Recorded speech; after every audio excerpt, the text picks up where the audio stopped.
할렐루야. 예, 우리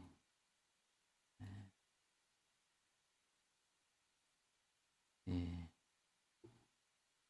읽을 만 좀 전에 우리 함께 읽은 말씀 중심으로 해서 머릿돌 옮기기라는 제목으로 말씀을 나누려고 합니다. 성경은 구약과 신약으로 이루어져 있습니다. 왜 하나님께서 굳이 성경을 두 부분으로 나누어 놓았을까? 여러분 한번 생각해 보셨습니까?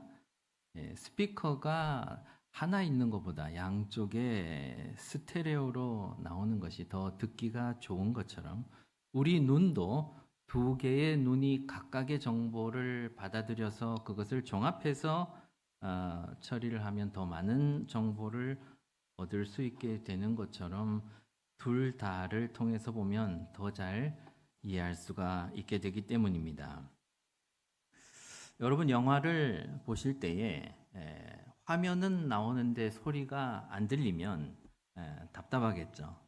반대로 소리는 들리는데 영상이 안 보여도 역시 답답할 겁니다. 우리가 한 번씩 이렇게 방송 사고를 많이 겪게 되는데 그럴 때마다 매우 당황하는 사람들이 방송실에 있습니다. 둘 다 있어야 됩니다. 제가 늘 이런 비유를 드립니다. 구약이 영상이라면 신약은 자막이다. 구약이 이미지라면 신약은 텍스트입니다. 글은 아주 분명하고 명확하죠. 이미지는 암시적이고 간접적입니다. 매우 정확한 비유라고 생각합니다. 그러니까 구약은 성경이 말하고자 하는 메시지를 어떤 그림처럼 이미지처럼 이렇게 표현을 하고 있는 겁니다. 그러다 보니까 우리가 구약을 보게 되면은 어떤 느낌은 있는데 이 정확한 메시지를 잘 모를 때가 많이 있습니다. 그러다가 그 그림을 명확한 글로 해석을 잘 해놓은 걸 보면 우리가 분명하게 알 수 있는 것처럼 그렇게 우리가 구약과 신약을 보는 것입니다. 구약을 통해서 느끼게 된 그 느낌이 신약에 와서 명확하게 깨달아질 때 그 깨닫는 기쁨이 얼마나 큰지 모르겠습니다. 성경을 두 부분으로 나누어 놓으신 것은 우리 하나님의 놀라운 지혜입니다. 제가 오늘 스가랴 말씀을 들고 왔는데요. 여러분 스가랴서는 매우 독특한 말씀입니다. 소선지서로 분류되는데 14장까지 있어요. 그러니까 이게 그렇게 짧은 말씀은 아닌 겁니다. 보통 이제 소선지서 하게 되면 한 5장 내외로 끝이 나는데 14장이면 분량이 좀 되는 거예요. 근데 이 스가랴서가 길이뿐만 아니라 이 내용이 매우 독특합니다. 매우 독특하다는 말은 제가 아주 좀 순화해서 말한 거고 사실은 좀 이상합니다. 아주 이상하고 어렵습니다. 여러분 집에 가셔서 한번 이 스가랴서 책 이름도 발음하기 어렵죠. 스가랴서를 읽어보시면 아마 제 말이 생각나실 겁니다. 이 스가랴의 말씀은 어떤 논리적 순서라든지 아니면 시간적 역사적 순서를 따라 쓰여진 책이 아니고요. 그럼 어떻게 쓰여졌는가? 막 쓰여졌습니다. 이거를 우리가 문학적 용어로 비선형적으로 쓰여진 글이다 이렇게 말합니다. 쉽게 말하면 그냥 막 썼다는 겁니다. 그냥 막 썼다는 말을 좀 유식한 말로 비선형적이다 혹은 의식의 흐름 기법 이런 말도 많이 합니다. 의식의 흐름대로 쓴 글. 옛날에 그 우리 국어 시간에 이상이라는 소설가 배운 적 있죠. 이상의 날개 이런 소설이 대표적인 의식의 흐름의 기법에 따라 쓴 글입니다. 읽어보신 분이 혹시 계신지 모르겠지만 10번을 읽어도 무슨 말인지 전혀 모릅니다. 누가 읽어도 마찬가지입니다. 이것은 작가의 머릿속에 있는 걸 그냥 나오는 대로 막 쓴 말이기 때문에 스가랴서가 일종의 그런 문학적인 특징이 있습니다. 9가지 환상과 실제 상황이 마구 뒤섞여서 나오고 이 구약 전문가들은 물론 이 안에서 어떤 규칙들을 발견하고 정리를 하고 찾아내는데 이걸 발견하기가 쉽지가 않습니다. 뒤로 가면 또 이렇게 미래에 대한 예언까지 막 섞여 나오는데 참 쉽지 않은 글입니다. 그러나 이것만 아시면 됩니다. 오늘 제가 본문으로 뽑아낸 부분, 스가랴서에서 가장 중요한 부분은 누가 뭐래도 오늘 본문이죠. 이 4장의 스룹바벨의 환상 부분, 이 대목입니다. 거의가 스가랴서 설교를 하면 이 대목을 가지고 많이 합니다. 스가랴가 본 스룹바벨에 대한 환상, 여러분 그 스룹바벨이란 사람 아시죠? 스룹바벨 하게 되면 뭐가 생각이 납니까? 우리 말씀을 좀 보신 분들은 다 하나는 알죠. 스룹바벨 성전, 이게 나와야 돼요. 스룹바벨 성전. 스룹바벨 성전이 뭡니까? 제2성전이라고 하죠. 예루살렘 성전. 제2라면 제1이 있을 거 아닙니까? 제1성전은 솔로몬 성전. 이 정도는 우리 다 알고 있어야 되죠. 솔로몬 성전 아시죠? 원래 이 제1성전을 다윗이 짓고 싶어서 하나님께 아뢰입니다. 하나님, 제가 하나님의 성전을 짓고 싶습니다. 그랬더니 하나님이 다윗에게 하시는 말씀이 내 손에 피가 너무 많구나. 너는 성전을 못 짓고 네 아들 때에 아들을 통해서 내가 성전을 지을 거야. 우리 하나님이 그렇게 말씀하십니다. 그렇게 해서 지은 성전이 솔로몬 성전 제1성전입니다. 우리는 성경을 통해서 늘 발견하는 사실은 하나님은 계획이 있으시다. 이런 사실입니다. 다윗이 제가 할래요 해도 아니야, 너 말고 내 아들이 할 거야. 하나님은 계획을 가지고 일하시는 분입니다. 모든 것에 대한 계획을 가지고 계십니다. 이 솔로몬 성전뿐만 아니라 그 솔로몬 성전이 무너질 것 역시 우리 하나님의 계획 아래 있었고, 오늘 본문에 나오듯이 이 성전이 지어지는 것 역시 하나님의 계획 속에 있었다는 사실입니다. 이 스룹바벨 성전에 대한 이야기가 다른 부분에도 많이 나오는데요. 특별히 에스라서 1장에서 8장까지 여러분이 이 스룹바벨 성전을 좀 더 자세히 알고 싶다 싶으시면은 스룹바벨에 대해서 좀 알고 싶다 싶으면은 오늘 집에 돌아가셔서 에스라서 1장부터 8장까지 한번 쭉 읽어보시면은 이런 배경이구나 하고 알게 되실 겁니다. 이 먼저 스룹바벨이라는 이름부터 한번 보시면은 이게 바벨론에서 나왔다 이런 말이에요. 스룹바벨, 바벨론에서 이 친구가 바벨론에서 태어났어요. 이스라엘 사람인데 유대인이 왜 바벨론에서 태어났는가? 하나님의 계획 아래 물론 있었던 거죠. 이스라엘이 바벨론 포로로 잡혀가서 거기서 난 거예요. 모두 하나님의 계획 아래 다 있었죠. 선지서에 보면은 이스라엘이 바벨론에 잡혀가는 거 다 예언이 되어 있죠. 이사야, 예레미야 이런 데 다 예언이 되어 있습니다. 어떻게 잡혀가는가 하면 총 3번에 걸쳐서 포로로 잡혀가고요. 또 정확하게 70년이 되면 다시 포로에서 귀환을 하는데 이 모든 것이 예언이 다 되어 있는 거예요. 예언이 되어 있다 이 말은 하나님의 계획 아래 있었다. 놀랍게도 돌아올 때 보니까 잡혀갔을 때처럼 3차에 걸쳐서 귀환합니다. 우리가 이 3이라는 숫자의 의미를 다 아니까요. 3은 완전수 아닙니까? 하나님의 완전한 뜻과 계획 안에 이 모든 일이 진행이 되어진다. 이런 말씀입니다.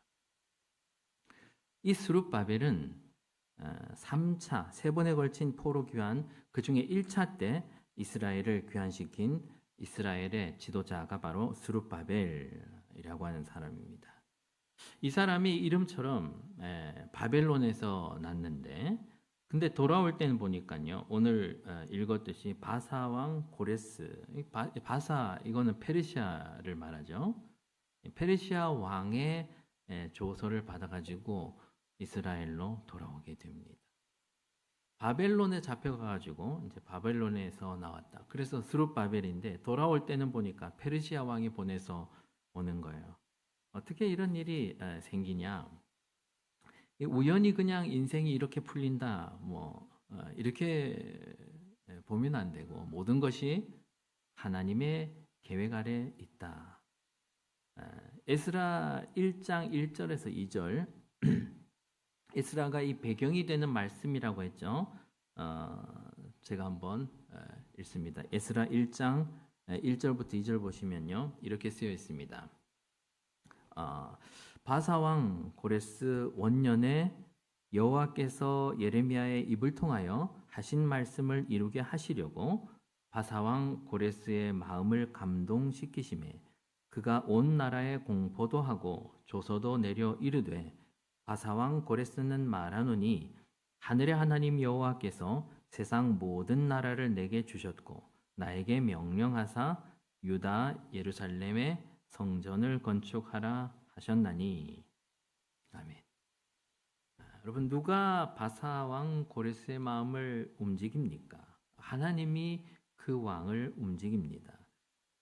그래서 마음에 감동이 되어서 이 고레스가 그것을 조서에 남깁니다.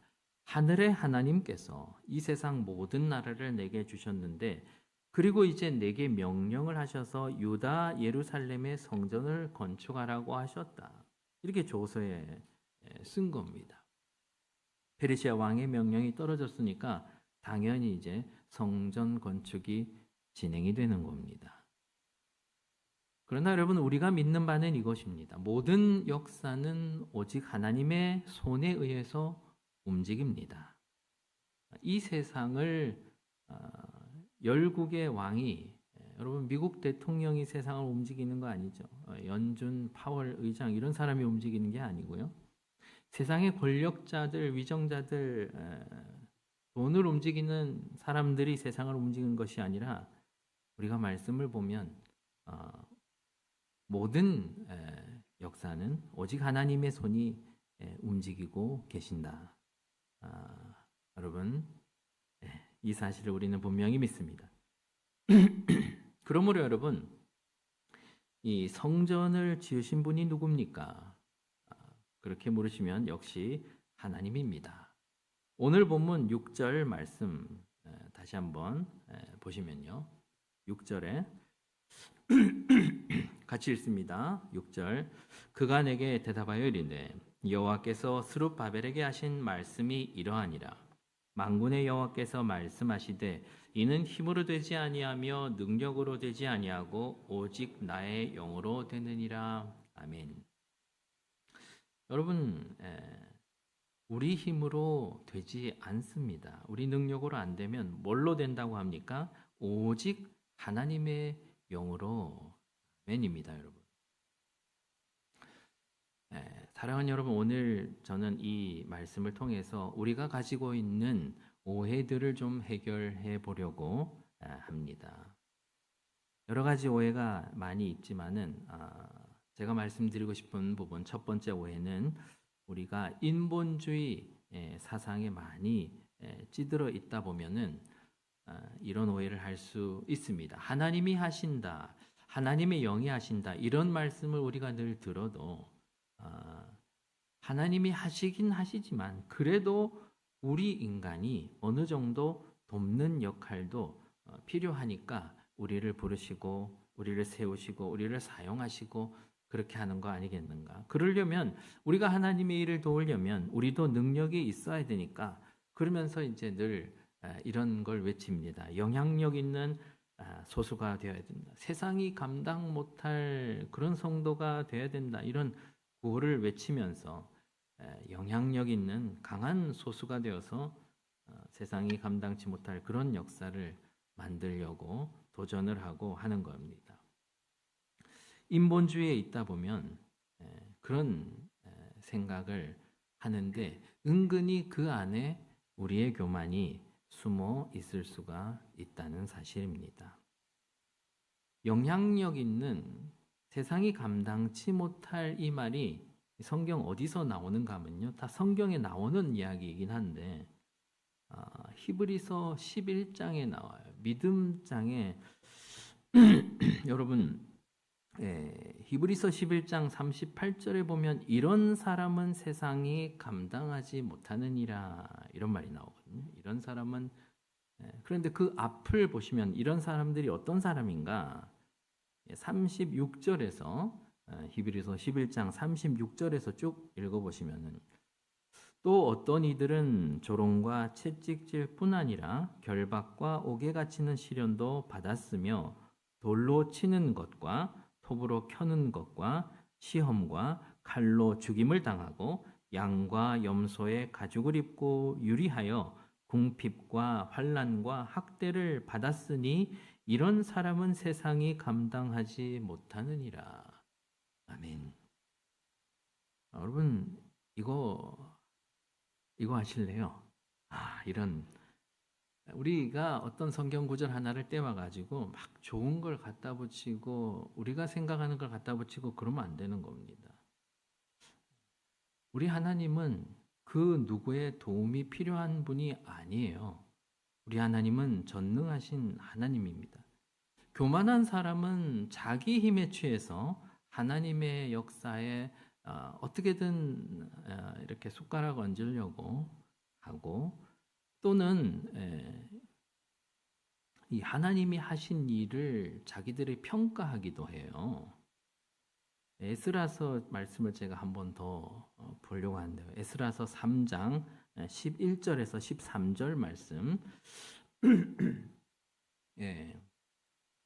우리 준비됐죠? 한번 같이 볼까요? 에스라서 3장 11절에서 13절 같이 한번 읽습니다. 시작. 찬양으로 화답하며 여호와께 감사하여 이르되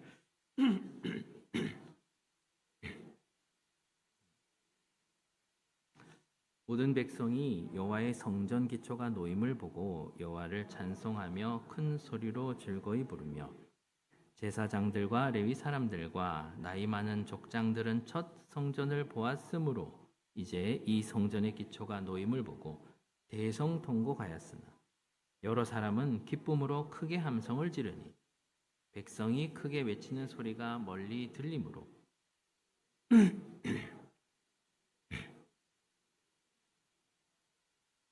아멘. 이게 무슨 내용인가 하면요. 스룹바벨 성전의 기초가 턱 놓여서 어느 정도 이제 성전이 모습을 드러내고 있는데 백성들이 환호하며 찬송을 부릅니다. 하나님의 역사를 찬송합니다. 그런데요. 일부 찬송하는 소리와 함께 통곡 소리가 나는데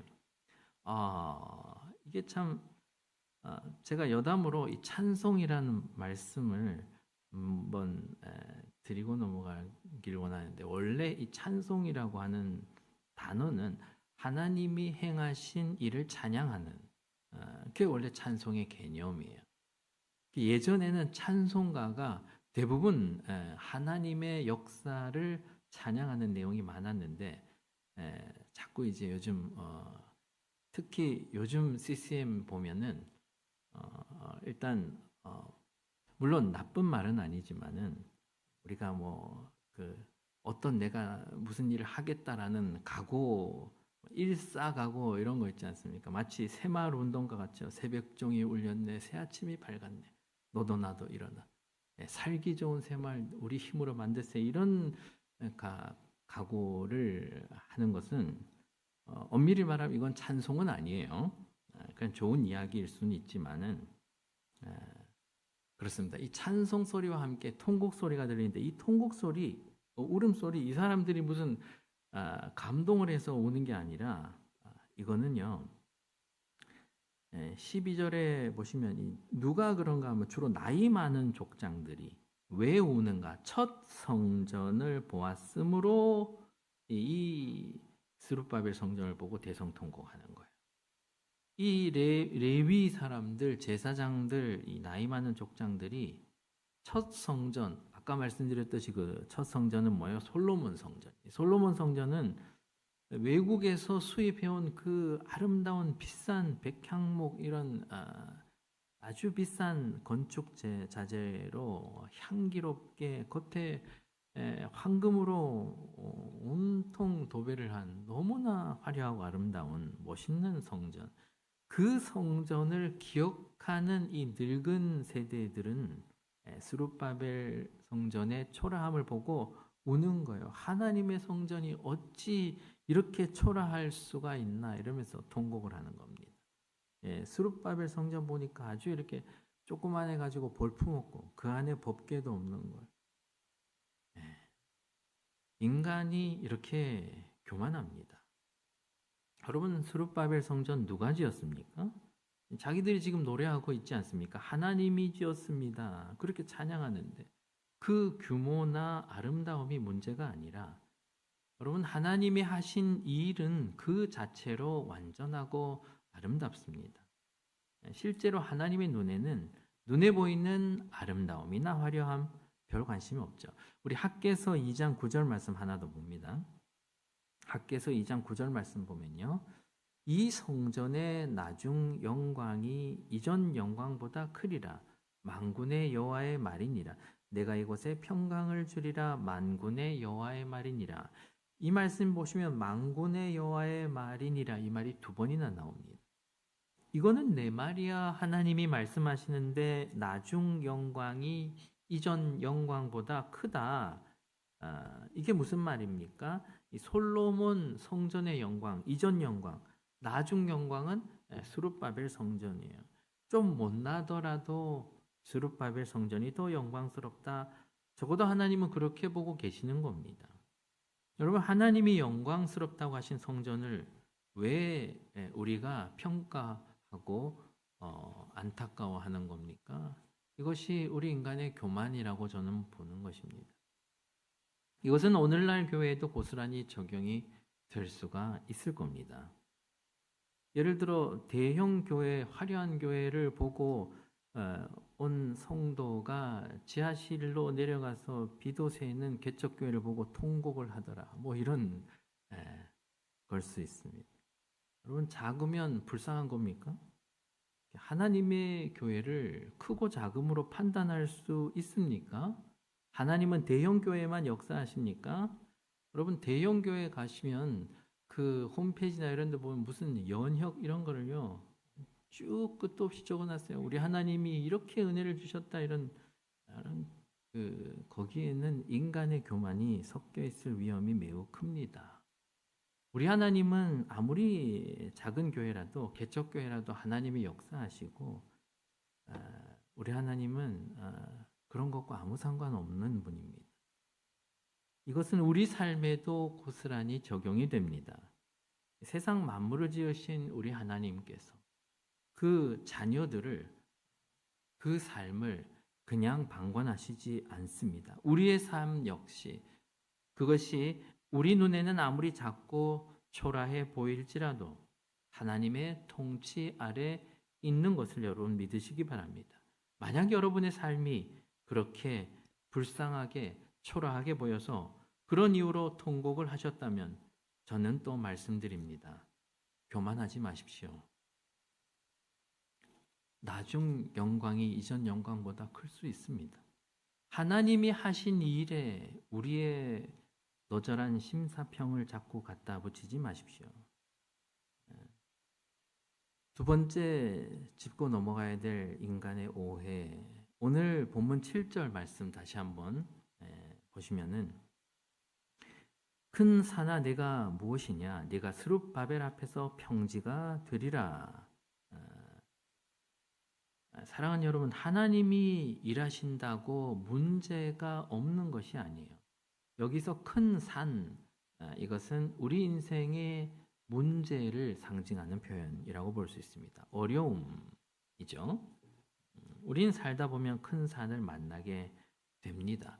하나님이 일하시는데 하나님이 일하시지 않습니까? 지금 내 영어로 한다고 하나님이 일하셔도 우리 눈앞에 큰 산이 떡하고 우리 앞을 가로막을 때가 많이 있는 겁니다. 어떤 분들은 이런 말씀을 하십니다. 하나님이 하시는 일에는 이 순적함이라는 증거가 나타난다. 하나님의 일은 순적하게 진행이 돼야 된다. 그래야 하나님이 하시는 일인지 이렇게 이야기하는 분이 있어요. 그러나 여러분 그렇지 않습니다. 하나님이 하시는 일에도 얼마든지 큰 산이 가로막는 경우가 많이 있습니다. 오늘 이 스룹바벨처럼 말입니다. 하나님의 계획을 따라 성전 지으려고 이스라엘의 고토로 들어갔죠. 심지어 바사 왕 고레스가 성전 지으라고 조서까지 줘서 70년 만에 이스라엘의 고토로 들어갔는데 이미 그 땅에는 이방들이 살고 있고요. 얘네들이 방해를 합니다. 몸을 던져 성전 건축을 방해합니다. 끝도 없이 방해를 하는 바람에 성전 건축이 중단되고 계속 또 미뤄지고 연기되고 이렇게 큰 산을 만나는 거죠. 우리 삶의 큰 산. 여러분, 우리는 다 하나님의 계획을 따라 이 땅에 보냄을 받은 사람들 아닙니까? 그렇지 않습니까? 하나님의 계획을 따라 이 땅에 보내졌는데 우리는 늘 큰 산을 만나는 것입니다. 우리 앞에 좌절의 큰 산, 미움의 큰 산, 절망의 큰 산, 슬픔의 큰 산이 나를 대적하는 대적의 큰 산이 우리 삶의 꼭지마다 우리 앞에 떡하니 이렇게 버티고서 있는 거예요. 이거는 내가 못 넘겠다. 너무나 큰 산이 눈앞을 가로막고 있으면 우리 마음이 막막합니다. 우리는 인생을 살다 보면 내가 아무리 열심히 하든 어떤 준비를 하든 내 능력으로는 안 될 것 같은 그런 산을 만나게 되는데 그것이 바로 우리 성도의 인생입니다. 산이 없지 않습니다, 여러분. 오히려 우리 하나님이 그 산을 보내시는 분이에요. 우리 하나님께서 우리 인생에 넘기 힘든 큰 산을 하나씩 자주 보내주십니다. 그래서 나온 말이 뭡니까? 산 넘어 산입니다. 그래야 우리가 공부할 게 있으니까 그렇습니다. 만날 평지만 쉬운 길만 걸으면 배울 게 뭐가 있겠습니까? 하나님 나는 못합니다. 내가 아무리 젊고 힘이 세고 내 등산 장비가 뛰어나도 이거는 못 넘겠습니다라고 하나님 이렇게 엎드릴 때 하나님 도와주십시오. 이렇게 고백하는 이때에 그때 하나님이 일하시는 거예요. 우리 성도의 삶에 큰 산이 찾아오는 이유 이런 것입니다. 하나님을 배우는 것입니다. 우리가 납작 엎드릴 때 우리 하나님이 큰 산을 평평하게 하시는 것을 우리가 또 보는 것입니다. 그리고 세 번째 오해, 이 부분이 제가 오늘 말씀드린 제목과 관련이 있는 내용인데 여러분 제가 늘 하는 말씀이 하나님이 하신다. 우리는 인본주의 하지 말고 신본주의로 돌아갑시다. 이렇게 하니까 성도들이 그러면 나는 아무것도 안 해도 되나 보다 이런 생각을 할 수 있다는 겁니다. 제가 전에 한번 말씀드린 적이 있는 것 같은데 제가 존경하는 설교자, 명설교자요 귀한 학자이기도 한 로이드 존스 목사님, 이분이 항상 은혜를 설교하시는 분입니다. 항상 은혜를 설교하시고 하나님의 역사하심을 설교하시는 분인데 그랬더니 사람들이 늘 하는 말이 뭐냐면 아니 하나님이 다 하신다 그러면 성도들이 방종하지 않나요? 성도들이 아무것도 안 하고 그러면 어떻게 됩니까, 목사님? 이런 말을 너무 많이 들었다는 겁니다. 그래서 자기 책 로마서 강의에다가 아예 이렇게 딱 써놨습니다. 목사가 은혜를 제대로 설교하면 성도의 방종을 조장하는 것이 아니냐는 질문을 받게 될 것이다. 이 말을 읽고 제가 얼마나 위로를 받았는지 모릅니다. 잘하고 있구나. 그런 생각이 들었습니다. 제가 그런 말을 너무나 많이 듣기 때문입니다. 그러나 여러분, 은혜 받은 사람은 당연히 반응이 일어납니다.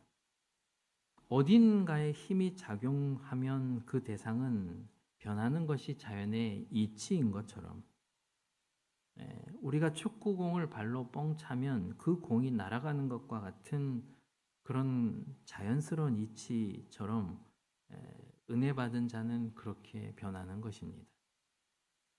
아무리 어린아이가 차도 공은 움직이죠. 하나님의 은혜는 어떻습니까? 여러분, 하나님의 은혜가 발로 차는 힘에 못 미치겠습니까? 은혜가 주어지면은 당연한 반응이 나타난다. 그 반응이 뭐냐? 제가 오늘 말씀드리고자 하는 머릿돌 옮기기입니다.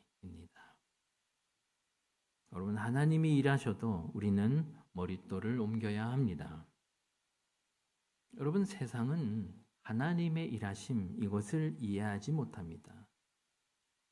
제가 늘 전도할 때 하나님의 경륜, 섭리, 예정, 작정 이런 것을 이야기하면 사람들이 이것을 자기들이 생각하는 그런 운명론과 결정론으로 오해한다는 것을 제가 알게 됐습니다. 여러분, 그러나 하나님의 섭리, 성경이 말하는 하나님의 섭리는 그런 것과는 전혀 차원이 다릅니다. 세상이 말하는 운명론은 아무짝에도 쓸모가 없는 이야기예요. 세상이 말하는 운명론 이런 거죠. 뭔 짓을 해도 그렇게 되어지기로 결정되어 있다. 이런 것이 운명이라는 거예요. 제 아무리 똑똑하고 재벌집 아들로 태어나고 지가 아무리 열심히 살아도 교통사고 나서 죽어버리면 어쩔 수 없다는 이런 게 운명이라는 거예요. 얘는 어려서 죽기로 결정이 되어 있기 때문에 아무리 열심히 해도 운명을 피할 수 없다. 이런 식의 사고, 이게 바로 세상이 말하는 운명론입니다. 그러나 여러분, 하나님의 섭리는 그런 것과는 전혀 상관이 없는, 전혀 차원이 다른 거예요. 여러분, 잘 들으시기 바랍니다. 우리 하나님은 결과를 원하시는 분이 아닙니다. 과정을 원하시는 분이에요. 우리는 우리 인생에서 늘 결과를 원하지만은 내가 이걸 해가지고 어떻게 좀 해야겠다 이런 걸 기대하지만 우리 하나님은요, 우리를 공부시키는 게 목적이에요. 그래서 하나님은 우리로 하여금 그에 합당한 행동을 하게끔 만드시는 방식으로 하나님이 일하십니다. 우리를 어떻게 이끄는 그 과정, 그게 중요한 거예요, 하나님에게는. 그러다 보니 우리와 하나님 사이에 항상 괴리가 있어요. 우리는 항상 결과 좋아하거든요. 내가 사업을 하면 성공을 해야 되고, 교회를 거쳐가면 부흥이 돼야 되고, 전도를 하면 전도가 돼야 되고, 사람들이 와야 되고. 그런데 내 뜻대로 안 되면 우울해지는 겁니다. 하나님 이거 왜 이러십니까? 내가 하나님 순종해서 말씀 순종해서 이렇게 교회 개척했는데 열심히 전도했는데 이게 뭡니까? 이렇게 되는 거죠. 그러나 여러분, 하나님은 나를 공부시키는 게 목적이거든요. 하나님은 성공하신 겁니다. 그러니까 이런 성전 건축도 마찬가지예요. 따지고 보면 이런 성전 건축도 건축이 목적이면 그냥 하나님이 돌멩이 하나 던지듯 쉽게 하실 수 있는 그런 분입니다. 얼마나 편합니까? 제가 어떤 들은 유머가 있는데 이런 얘기 여러분도 들어보셨을 겁니다. 설악산과 금강산을 비교하면서 여러분 설악산 가보셨습니까? 설악산 아름답죠. 그런데 금강산을 보고 온 사람들이 이런 말을 한다는 겁니다. 설악산은 조물주가 아주 정성껏 금강산을 잘 만들고 난 다음에 흙덩이가 하나 남아서 그냥 툭 던져놓은 게 설악산이 됐다. 뭐 이렇게 그만큼 금강산이 아름답다 이런 말인데 여러분 영 틀린 게 아니에요. 우리 하나님은 우리 하나님의 능력은 그야말로 신묘막측하신 능력이죠. 그러니까 하나님이 뭘 하고 싶으시면 굳이 사람들을 동원할 필요가 뭐가 있습니까? 사람들을 통해 일하시는 것이 얼마나 번거롭습니까? 그냥 성전 하나 짓는 거 돌멩이 하나 툭 던지듯이 이렇게 하면 솔로몬 성전보다 더 아름다운 성전 생길 텐데, 우리 아까도 봤지만 고레스 왕의 마음을 움직이고 조서를 쓰게 하고 스룹바벨에게 너 이거 해라 뭐 이렇게 하실 이유가 뭐 있습니까? 여러분, 그러나 이런 것이 바로 하나님의 작정과 계획이고 하나님의 일하심입니다. 하나님은 우리의 반응을 이끌어내시는 걸 좋아하십니다. 왜 우리의 반응을 이끌어내시는 방식으로 일하시는가?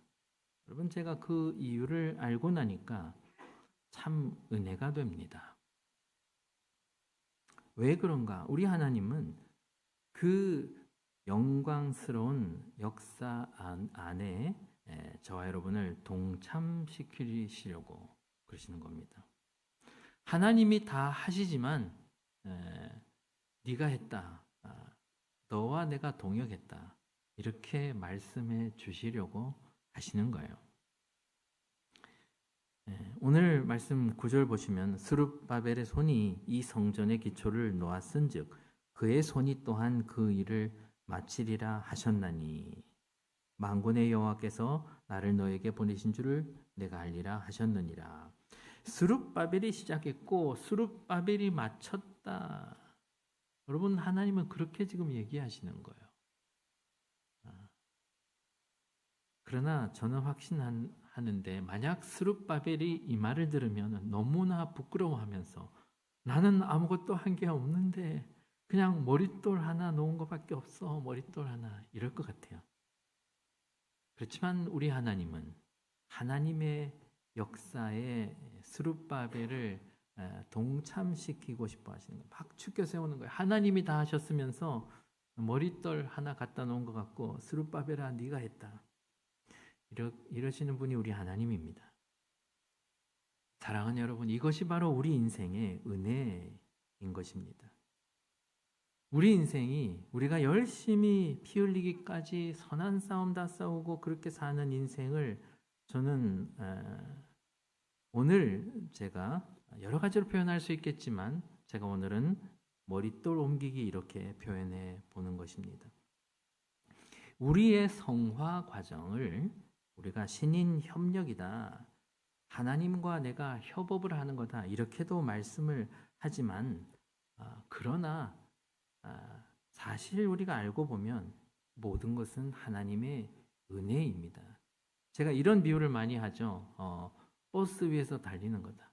우리는 정말 죽기까지 충성하고 선한 싸움 다 싸우고 끝까지 견디고 인내하고 우리는 피 흘리기까지 싸웁니다. 이 성화 과정이 정말로 쉬운 과정이 아니에요. 그러나요. 그래요. 성경은 전적으로 하나님이 하신다 이런 말도 있는데 우리가 열심히 해야 된다 이런 말도 있고 이게 이해가 다 안 되는 것 같죠. 우리는 이해할 수 없지만은 굳이 제가 아주 어설픈 비유로 비유를 들자면 그런 거예요. 그렇다면 그럴 수 있지 않겠나. 버스 위에서 열심히 뛰는 거. 버스가 크면 우리가 못 깨닫는 거예요. 사실 이 지구라는 우리가 땅을 디디고 사는 이 땅이 얼마나 빨리 움직이고 있습니까? 근데 그 위에서 지금 우리가 열심히 사는데 하나님의 손이 우리를 움직이고 계시는 거예요. 천국 가보면 우리가 정확하게 이해하겠지만 지금은 알 수 없어요. 그래서 열심히 살되 또 내가 하는 것은 아무것도 없다. 이것이 우리의 고백입니다. 그런 우리의 인생을 한마디로 저는 오늘 머릿돌을 옮기는 것이다 이렇게 말씀을 드리는데 구약이 말하는 머릿돌은 신약에 와서는 예수 그리스도라고 표현이 되는 단어입니다. 구약은 영상이요 신약은 자막이라고 제가 말씀드렸죠. 마지막으로 베드로전서 2장 7절 말씀도 한번 보겠습니다. 화면 있으시면 같이 읽습니다. 시작. 그러므로 믿는 너희에게는 보배이나 믿지 아니하는 자에게는 건축자들이 버린 그 돌이 모퉁이의 머릿돌이 되고. 아멘. 이 머릿돌이 바로 예수님인데, 스룹바벨이 머릿돌을 갖다 놓았다, 머릿돌을 옮겼다. 저는 이것을 예수님을 잘 믿는 것이다, 이렇게 이해합니다. 머릿돌은 예수 그리스도이기 때문입니다. 예수 잘 믿는 것, 그것이 우리 인생의 유일한 목적이기 때문입니다. 말씀을 뵙겠습니다. 저는 지난 이 시간까지 늘 이 강단에서 오직 하나님의 절대 주권, 하나님의 작정, 하나님의 일하심, 하나님의 은혜, 오직 하나님의 은혜만을 선포해 와서 우리는 하나님의 일하심을 바라보는 자입니다, 망대입니다, 이런 말 많이 하다 보니 제가 여러분들에게 이거 하십시오, 저거 하십시오 이런 말씀을 별로 드린 적이 없는데, 오늘은 마지막인 만큼 제가 처음으로 여러분에게 이거 하십시오라는 말씀을 드릴 텐데요. 여러분 머릿돌을 옮기십시오. 우리 인생의 머릿돌을 옮기셔야 됩니다. 하나님이 일하시지만 우리는 머릿돌을 옮겨야 합니다.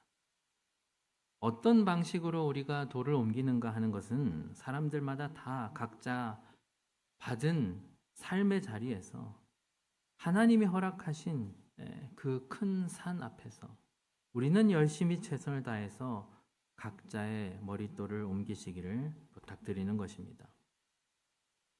각자 머릿돌을 옮기는 방식이 다 다를지라도 다 따지고 보면 그 머릿돌을 옮기는 일은 예수 믿는 일이라서 다양한 방식으로 우리가 살아도 결국은 같은 일을 하며 사는 것입니다.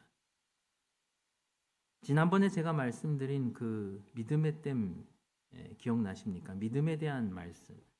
믿음은 우리가 믿는 것이기도 하지만은 사실은 그것은 우리의 믿음이 아니라 하나님이 우리에게 부어주신 것이라.